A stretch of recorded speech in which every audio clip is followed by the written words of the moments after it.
Keling, bugun massajli krem haqida gaplashamiz.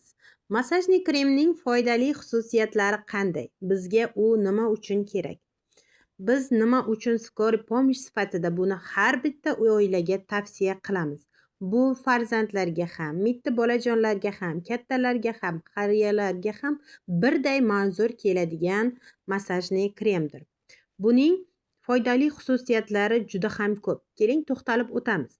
Bu bizga nima uchun kerak?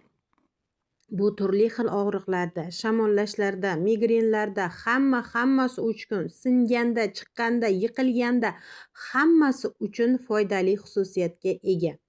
Buni men o'zim ham ishlatganman, hattoki gaymaritga ham foydasi bor. Yuzdagi uchoqli nerv shamollaganda ham bu bemalol yordam bera oladi.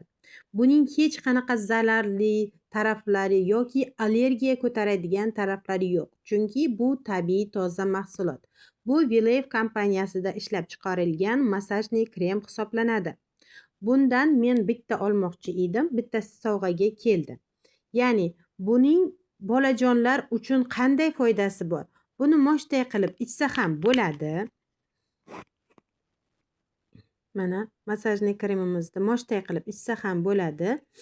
Buni bemalol qo'llarga, yuzlarga surtsa